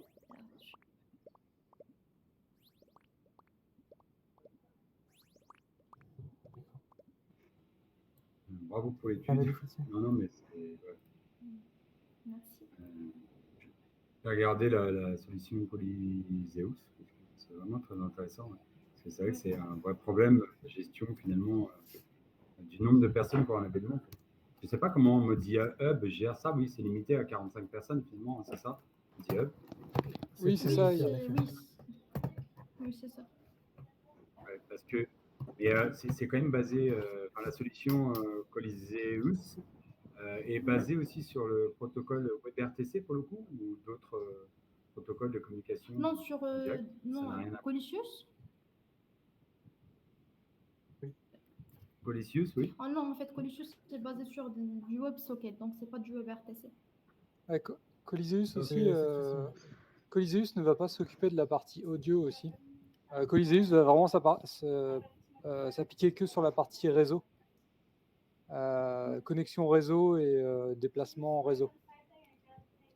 C'est ce que Shaima a raconté, c'est qu'en fait, elle sépare. La problématique a été séparée entre afficher plein d'avatars de manière graphique. Donc en fait, on a des problématiques graphiques. Au bout d'un moment, si on affiche trop de graphiques dans le navigateur, les téléphones portables, ils vont plus suivre ce genre de choses. Il y a la deuxième problématique qui est le nombre de connexions de clients effectives dans la salle. Et ensuite, la dernière problématique qui est le son et le partage de vidéos, justement. D'accord. Donc là, c'était vraiment pour traiter le nombre de connexions dans la salle, pour le coup. Voilà, c'est ça, avoir des avatars qui se déplacent dans la salle ou ce genre de choses. En dehors des autres aspects liés au problème. D'accord.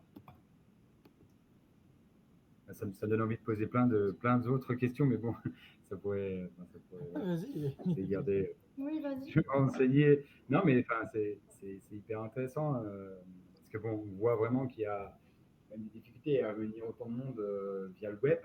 C'est ça qui est intéressant. Et alors, j'avais étudié il y a l'année dernière, je crois, justement, j'avais fait une étude avec le WebRTC, qu'il existait des solutions, alors plus par rapport au réseau, mais plus par rapport à l'audio, au son. On prend Zoom, par exemple, où on a des serveurs qui permettent de traiter les flux audio, flux vidéo, et on n'est pas forcément en peer-to-peer, on va vouloir passer par des serveurs qui vont faire le traitement, en fait, de l'image, qui vont permettre donc de dupliquer les flux vers les clients. Et pareil, il y a peer-to-peer un peu hybride, comme tu as décrit finalement, où on va avoir une collection de serveurs qui vont répondre à la problématique des grands nombres. Et je me dis qu'en fait, il y a des similarités entre ce type d'approche, notamment pour faire de la visioconférence ou même des cours en live à plus de 300 personnes et potentiellement le WebXR, la communication avec plus de 1000 personnes, entre guillemets. Donc il y aura une approche passant par des serveurs de traitement. Après, ça me faisait penser aussi parce que tu as parlé comment dire, comment on appelle ça, d'extension horizontale, je ne sais plus exactement le terme que tu employais. Bon, du coup, c'est vraiment lié à la technologie du La cloud. mise en échelle, c'est ça? La mise en échelle horizontale. Oui, merci, la Oui, c'est scalabilité ça. Oui, horizontale, c'est ça, scalabilité ouais. horizontale et Et verticale, oui. derrière, c'est quoi? C'est du Docker, vous ne voyez pas, c'est géré par Coliseus, c'est lui qui gère, Oui, c'est bien ça? Oui, en fait, c'est totalement géré par Colicius. En fait, Colicius, il gère tout l'aspect de l'ajout, la suppression des serveurs. Oui, c'est totalement la répartition la répartition en fait de charges. Donc, c'est tout à fait géré par Colicius. Cela dit, je suis prêt à parier tout ce que tu veux que c'est en effet du Docker derrière. Et que les Ouais, un ouais, du mix Docker du Kubernetes, du Docker, quelque chose qui tourne sur AWS, quelque chose comme ça. AWS, ouais, j'avais posé la question, AWS, quasi forcément. Enfin, ouais, on aurait Je pu, crois que sur leur enfin, site, ils ont marqué qu'ils étaient sur AWS, leur serveur quand même. Oui, sur AWS. Ok. Ouais. Ok. Est-ce que Ok, Pépé avait d'autres questions? Et alors, ouais, j'ai une question. Je suis un mec à questions, je suis désolé. Oui, Tu sais, enfin, vous savez si Coliseus peut marcher avec Unity ou pas du tout? Par exemple, Unity 3D pour des oui. expériences. En fait, c'est ça parmi les avantages de Colicius parce qu'en fait, tu peux en fait développer avec TypeScript, JavaScript, C++, Unity, donc C#, oui, c'est faisable. Parce qu'en fait, Colicius, c'est une base en fait, de jeu. C'est plutôt en fait destiné à, par exemple, aux plateformes community. Mais en fait, nous, on a constaté que c'est proche à ce qu'on veut. Donc, du coup, c'est pour ça, en fait, on a utilisé Colicius. Mais oui, community, c'est faisable. En plus d'être compatible avec Node.js, qui est vraiment top. Ok, ouais. Donc, vous avez d'autres questions? Merci pour les infos. Merci à vous. Eh ben, je crois que ça va être tout pour cette présentation. Encore merci Shaima d'avoir eu le courage de monter sur scène et pour cette super Merci présentation. Arthur. Je vais pouvoir inviter notre dernier présentateur. Vas-y, oui, tu veux dire quoi? Non, j'ai rien dit. Merci. Merci. Merci beaucoup, merci pour la présentation. Vas-y, et DevMod, c'est à vous. La scène est à vous. Alors pour les présenter rapidement, ils ont posté récemment sur Discord WebXR un petit projet, un petit jeu qui tourne sur Construct Arcade, donc un jeu WebXR. Et c'est un jeu que j'ai pu tester qui était vraiment sympathique. En plus de se baser aussi sur la fonction de publicité mise en place par Zesty Market qui permet de générer des revenus au travers de leur expérience WebXR que je trouve vraiment pas mal. Donc, l'estrade est à vous.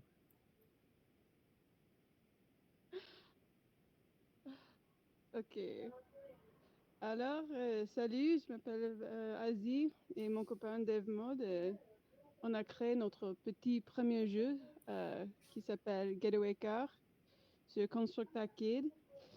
On a acheté notre premier casque il y a un an et après ce point-là, on était passionnés par le VR et son potentiel. Et puis, DevMod a essayé de créer des petits jeux sur Unity. Mais après ça, il a découvert WebXR et après ça, c'était très passionné par ça. C'est très intéressant. Et alors, après, s'est mis à apprendre Blender pour trouver ensemble et créer des choses ensemble. Et Getaway Car, c'est notre premier résultat de nos expérimentations. Et à première vue, c'est très simple. On a cambriolé une banque et on doit échapper à la police jusqu'on soit saisi. Mais en fait, il y a un peu de stratégie pour faire bien. Et en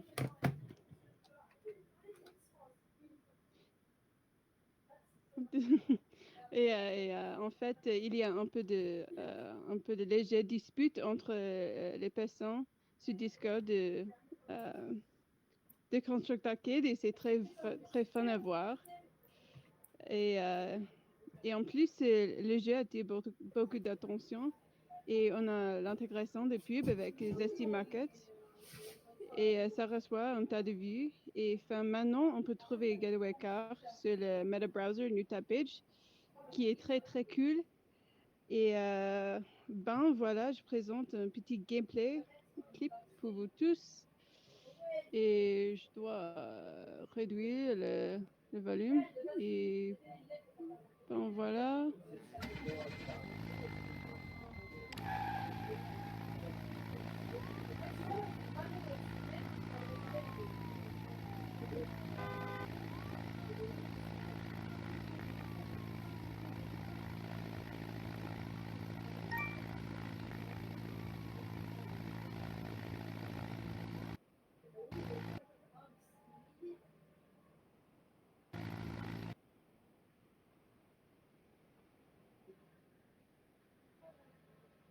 Oh,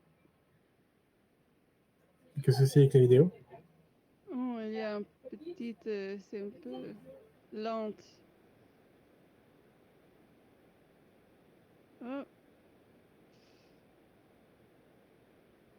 Je sais pas pourquoi il s'arrête.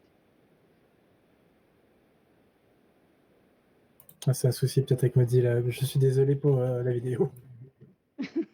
Et c'est un peu difficile à... Est-ce que tu as un lien YouTube sinon que je partage? Oh, c'est sur YouTube. Je peux partager sur le chat si tu veux. Ouais, je vais te le mettre en plein écran. C'est un peu plus facile.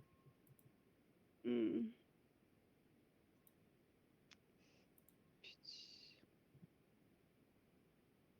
J'ai juste appuyé sur entrée. Pardon?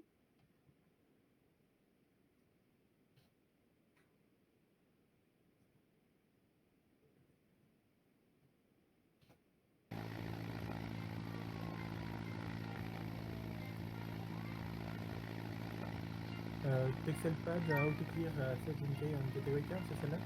Oui, c'est ça. Ok, je vais Tu juste peux te faire montrer? partager l'écran. Ok. J'y arrivé. Écran. Partager l'audio, oui. Hop, et je vous lance la vidéo. On était à 40 merci. secondes plus ou moins. Oui.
Ça devient de plus en plus difficile.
Et fin, c'est tout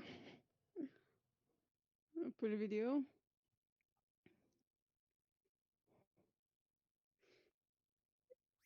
Et fin, vous pouvez nous suivre sur Twitter @TexelPad et également sur YouTube avec le même nom.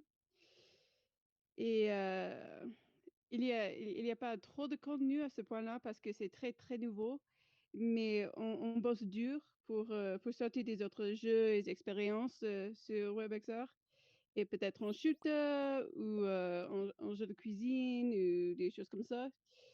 Et on apprend toujours et nous sommes emballés à expérimenter et faire des autres choses pour partager avec vous tous.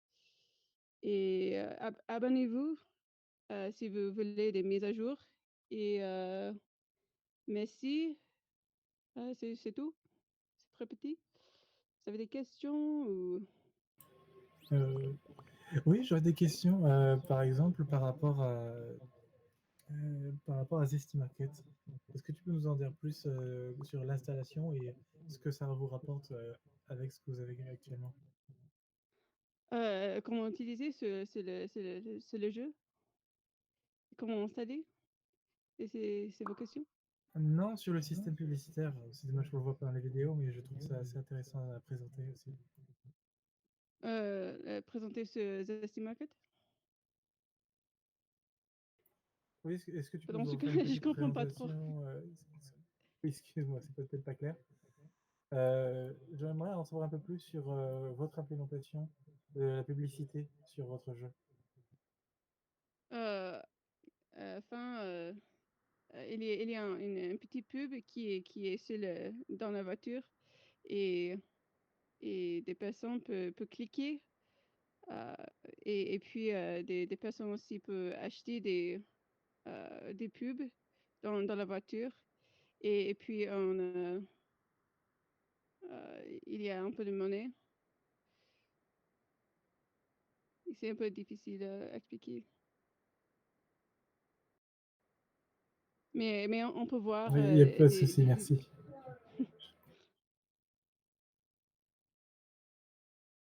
Et oui, on peut voir notre pub sur Zesty Market.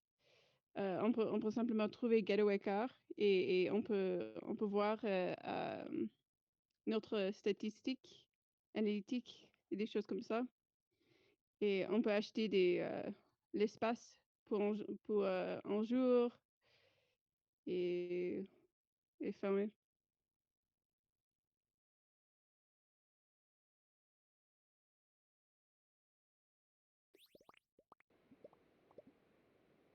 D'autres questions ou... Ok, merci. Oui, je répète une autre question. Pour le motion sickness, comment est-ce que vous avez fait pour trouver le concept de la cage de la car, de la voiture, pour justement améliorer ça? Ah oui. La motion sickness n'est pas là trop parce que la voiture ne bouge pas et le reste bouge et alors c'est très facile pour ne pas avoir le motion sickness.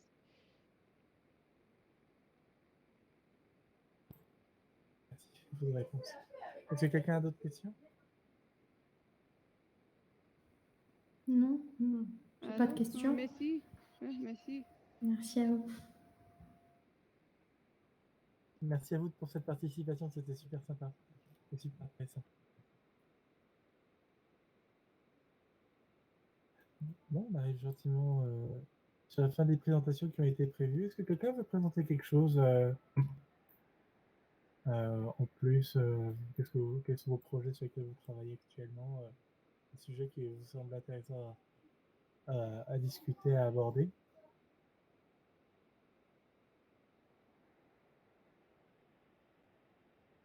Vous allez pouvoir plus interagir. Merci. Personnellement, je débute dans le développement, mais à terme, j'aimerais vraiment aller sur une outil 3D, enfin même la WebXR, c'est vraiment mes objectifs. Je suis en train de monter en compétence sur le développement, mais J'ai vu qu'il y avait pas mal de ressources, donc voilà, je vais continuer à explorer Oh, les bah, tu devrais ressources trouver ton bonheur harmonisées ici. du web. Ouais, ouais, il y a des moyens, ouais, c'est top. Voilà. Et mais En par fait, contre, c'est vrai. personnellement, mon go-to, c'est clairement Ephraim. Hein. Pour commencer, pour les débutants, en tout cas. Et sur Ephraim? Ephraim, Ah, le ouais, framework ok. développé J'ai par regardé Isaac Ephraim, Mawzi ouais. là-bas. Mais du coup, justement, il n'est pas obsolète aujourd'hui avec l'API de WebXR? Alors, il a été développé Avec ouais, le à Web l'époque sur WebVR, Ground? mais il est maintenu depuis un peu, continuellement en fait par des anciens membres du projet, comme Demarco. Et oui, il supporte maintenant WebXR. On peut faire de la réalité augmentée, de la réalité virtuelle, assez moderne avec. Et fait D'accord, donc intéressant, il y a aussi Adar Oskanan qui est un membre du Merci Web Working Group qui pose parfois des patchs pour iframe. ok. D'accord, ok. Bah d'ailleurs, parce que bon, j'entends parler de Three.js, Babylon.js ou des choses comme ça, pour développer un peu de réalité virtuelle via le web. Vous avez un avis? Vous avez testé? Vous êtes iframe, alors je prends iframe en débutant. Alors, en gros, ça tombe bien parce qu'on avait fait une petite partie d'études entre Three.js et Babylon.js. Alors, à savoir que Aframe, en fait, c'est du Three.js, c'est-à-dire que c'est sur la stack Three.js. Donc, si tu fais du Aframe, tu fais du Three.js. Ok. En fait, la question, c'est plutôt entre Three.js et Babylon.js. Alors, il faut savoir Ok. que Three.js a Et une peut-être communauté qui est bien. d'autres. Ah, et oui, il y a d'autres frameworks, mais ça Ok. reste quand même les deux principaux, on Les va deux dire, géants, sur le quoi. web. Après, bon, il y a le géant Unity qui est, on va dire, en dehors. Mais voilà, entre Babylon.js, il faut voir Babylon.js comme le nouveau framework où la communauté n'est pas encore énorme comparé à Three.js, et Three.js qui est plutôt le framework est là depuis un peu plus longtemps. Donc du coup, il y a plus de communauté, il y a plus de travaux dessus, il y a plus de projets dessus, et du coup, c'est un peu plus facile de trouver de l'aide dessus, quoi. Alors, le plus jeune, D'accord, Babylon.js, des ressources aussi. il a quand même un peu il a peu d'âge, mais ça reste quand même le second en termes de popularité et de toolkit. On va dire que sa popularité est assez récente. Après, peut-être qu'en termes de date, Ouais, peut-être c'est qu'en vrai. termes de création, c'est peut-être pareil, mais sa popularité, ils ont mis de l'énergie, on va dire, assez récemment dans Babylon.js, alors que Three.js est là depuis le début, Ouais, avec pas mal d'énergie depuis le début, quoi. c'est vrai. Donc, dans les deux domaines, j'en ai pas parlé tout à l'heure, mais on a une nouvelle API pour tout ce qui est support GPU qui est en développement au 3C. La plupart des choses qu'on utilise, ça utilise WebGL, mais maintenant on a une API WebGPU là, qui permet d'utiliser les dernières fonctionnalités et niveau de performance des cartes graphiques. Et les deux frameworks ont déjà commencé des travaux dessus, mais je crois que pour le coup, Babylon.js est peut-être un peu plus avancé en matière de support de WebGPU. Alors, le WebGPU était marqué comme expérimental, je crois, dans Three.js, alors que oui, effectivement, il doit être peut-être utilisable directement. Babylon.js. Ils en ont fait déjà l'API sur Babylon.js 5. Ouais, c'est ça, ouais.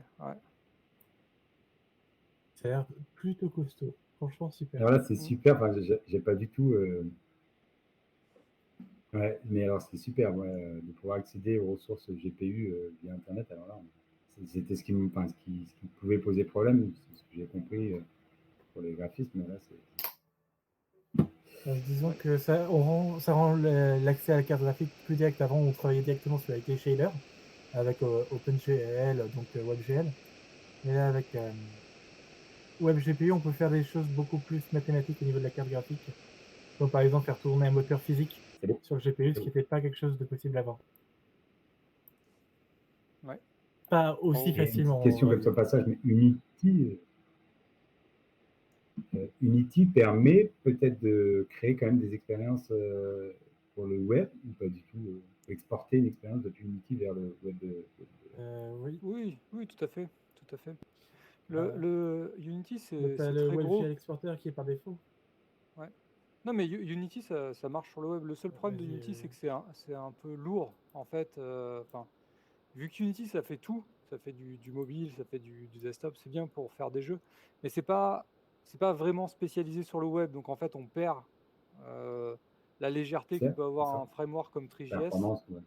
Voilà, et en fait, du coup, on se retrouve à charger, je sais pas combien de mégas de code WASM qui correspond au moteur Unity, et qui peut être, qui ralentit les expériences, quoi.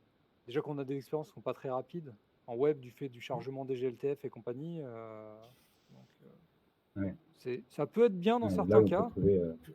Il faut essayer de Ouais, les voilà. optimiser, quoi. Mais généralement, les moteurs web purs, je pense que c'est plutôt pas mal, quoi, pour le web. Le JavaScript et le TypeScript, c'est un langage qui paraît long parce que c'est un langage qui est interprété, mais en fait, les optimisations qui ont été faites au niveau des moteurs JavaScript, c'est quasiment comparable à du natif. Donc, parfois, faire un build en C++, en WebAssembly, à travers d'Unity ou d'Unreal, parfois, c'est se tirer une balle dans le pied pour pas grand-chose, en fait. Les auteurs graphiques sur web sont tout à fait capables de faire ce que tu veux. Ouais. C'est une exagération, mais l'idée est là, quoi. Ouais, mais finalement, ouais, tout à fait. Ouais. Après, c'est vrai qu'Unity, c'est cross-platform, ça peut être un avantage, mais je pense que ça demande quand même beaucoup d'optimisation en fonction de la plateforme qu'on vise. Carrément. Oui, c'est ça. C'est quand même pas la même chose. Oui. Si le Et but puis c'est de même faire ouais. Enfin, je disais aussi, si le but c'est de faire un jeu cross-platform et compagnie, Unity est la solution de référence. Après, si le but c'est de faire un jeu ou de faire une application qui a pour but de tourner que dans un navigateur, là par contre on peut se poser la question. Ouais, d'accord. Après, il y a des compagnies qui se lancent sur le build natif. Hein. Par exemple, il y a une entreprise qui s'appelle Needle quelque chose, là, qui a sorti un projet en bêta qui a l'air super intéressant sur Unity pour du build WebGL, mais c'est un travail d'optimisation. Par exemple, pour Unreal, c'est encore plus compliqué parce qu'Unreal ne supporte pas du tout le build WebGL, mais il y a des génies qui recodent du coup le moteur d'Unreal pour supporter le web, et c'est un travail de monstre. Là, on peut arriver à des choses. C'est juste, est-ce que ça vaut le coup d'investir autant de temps dans un moteur qui te demande de tout réécrire? Pour le gain. Ouais, tout à fait.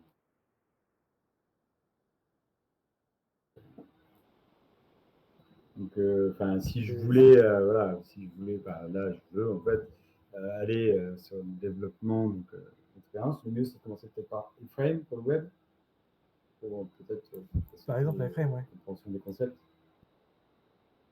Okay. Ah, d'ailleurs, Dom, je voudrais savoir, est-ce que tu as suivi, toi, l'avancement de Immersive Navigation? Oui, c'est un des gros sujets, justement, sur l'intersection métaverse WebXR. C'était un des sujets dont on a discuté au meeting de San Francisco que j'évoquais, de commencer à voir comment est-ce qu'on peut permettre la navigation entre monde WebXR tout en gardant les caractéristiques de sécurité et de vie privée qui vont bien. C'est un des challenges un peu.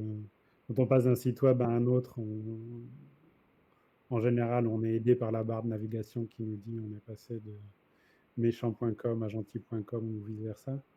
Quand on est en monde immersif, on n'a plus du tout ces points de repère-là, ce qui peut ouvrir à des attaques intéressantes. Mais oui, là, il y a Brandon Jones, Google, qui faisait des propositions assez intéressantes dans le domaine.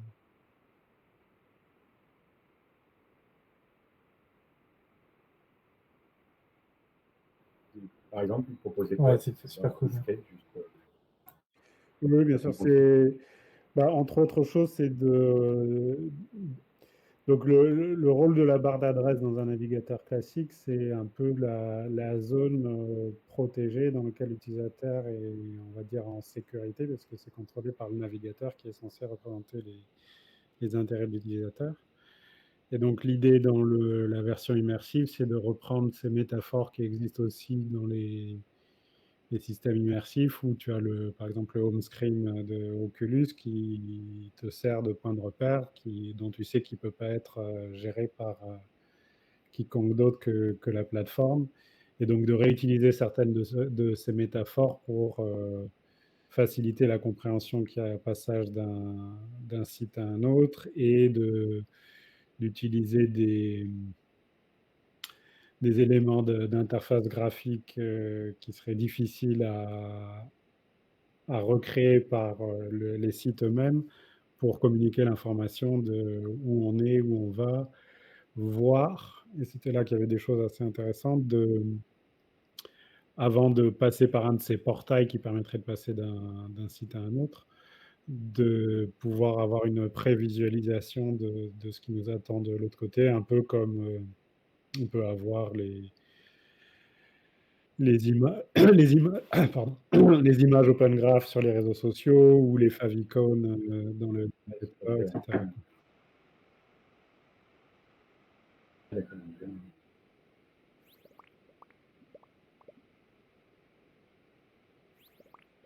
Carrément. C'est des problématiques qui sont intéressantes à creuser. J'ai hâte de voir quelles seront les solutions implémentées par les différents navigateurs.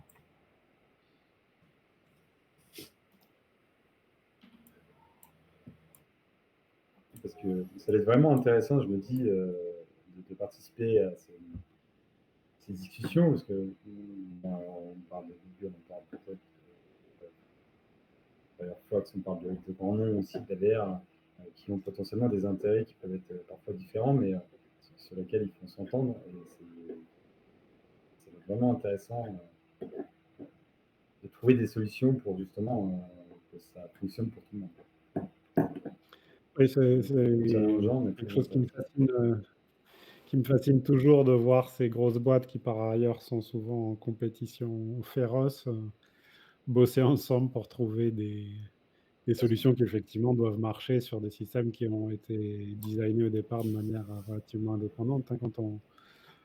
Tous les débuts des travaux de WebXR, c'était en gros essayer de trouver un modèle commun entre les différents types de casques qui existaient et en plus de rajouter au monde de la VR un modèle qui s'adapte aussi à la réalité augmentée. Ça faisait des discussions techniques assez riches, effectivement. Ouais. Tous les gros jouent le jeu. Meta, par exemple, joue le jeu. Meta ils sont parmi les plus actifs. Il y a peut-être Apple. Pour ouvrir. Et à part Apple, peut-être qu'ils jouent dans son coin. Ah oui, Apple. Même Apple sont impliqués dans le groupe et ils ont, là récemment par exemple, ils ont fait une proposition, je ne sais pas si vous avez vu ça, donc c'est à la frontière, on va dire, du XR, mais rajouter un élément, un modèle HTML qui permettrait de rendre les modèles 3D aussi faciles à intégrer dans une page web qu'on peut intégrer une image ou une vidéo avec des contrôles qui seraient mis à disposition par défaut. Donc, ce n'est pas tout à fait pour tout ce qui est immersif, parce que c'est plus, par exemple, pour l'utilisation dans un site de e-commerce, voilà, de pouvoir plus facilement voir à quoi ressemble en 3D quelque chose qu'on a acheté. Mais c'est une illustration du fait qu'ils sont directement impliqués dans le groupe. Et donc, évidemment, avec Apple, on ne sait jamais ce qu'ils veulent faire exactement jusqu'à ce qu'ils l'annoncent au monde. Mais en termes de participation, d'implication, ils sont bien là aussi. Et alors, on peut dire qu'il va y avoir un HTML6 qui va intégrer, ça va être une évolution de HTML5 ou plutôt HTML6 ? C'est peut-être une balise, il semble que c'est juste une nouvelle balise. Il doit y avoir des plans. En fait, on a arrêté de numéroter HTML à partir d'HTML5. Maintenant, c'est des évolutions, on va dire, plus itératives, comme l'évoque Arthur, où on rajoute telle ou telle fonctionnalité au fur et à mesure. Donc, si ça arrive, ça ne sera pas dans un HTML6, ça sera juste une mise à jour d'HTML qui reconnaîtra ce nouvel élément. Après, c'est pas du tout garanti que ça sera cette approche-là qui sera faite pour ce besoin-là, mais c'est pour illustrer leur implication dans les travaux. Est-ce qu'ils continuent à pousser pour l'USD ou pas, d'ailleurs? Dans l'USD. C'est une des questions que j'évoquais un peu tout à l'heure sur tout ce qui est Metaverse Forum qui se pose de manière assez aiguë. Hein, faut-il un format, des formats pour les ressources 3D qui soient partagées? Si tu mets un nouvel, je vais arriver à parler, un nouveau tag HTML spécifiquement fait pour charger et afficher les modèles 3D, ça incite à ce qu'il y en ait qui est au moins un ou plusieurs standards qui soient reconnus. Après, les images, il y a plusieurs standards qui sont reconnus. Les vidéos, il y a plusieurs standards qui sont reconnus. Donc, ce n'est pas forcément un seul standard qui serait reconnu. Pour moi, il est assez clair que oui, Apple pense que USD amène des choses intéressantes que GLTF n'est, en tout cas à l'heure actuelle, pas capable de fournir. Mais bon, dans ces histoires de standardisation, chacun arrive avec une position initiale. C'est la position finale qui est intéressante, mais qui est aussi difficile à prévoir à l'avance. Surprise. Vous parlez bien de Universal Scene Description, c'est ça l'USD? C'est ça. Ils ont utilisé QuickView, la Viewer, comme balise officielle sur iOS. Et ça utilise une variante de l'USD, l'USDZ, pour leur projet. Et il y a un projet similaire qui s'appelle Model Viewer qui a été proposé par Google, qui sert, en fait, qui fait la compatibilité pour Android et pour iOS. C'est-à-dire que sur Android, tu auras un support du GLTF avec une scène d'Autre.js qui est chargée. Et sur iOS, il te génère une balise QuickView. Et c'est à toi de fournir ton USDZ aussi. Super, merci pour les explications.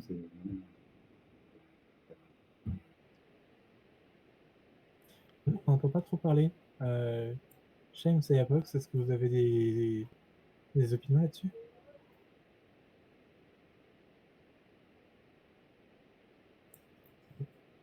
Je te vois. Désolé, est-ce que tu as... qu'est-ce que tu en penses de tout ça, toi?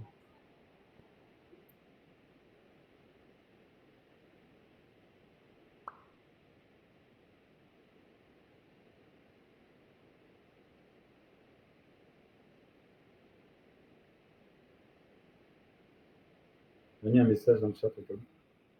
Vraiment, ce micro ne fonctionne plus.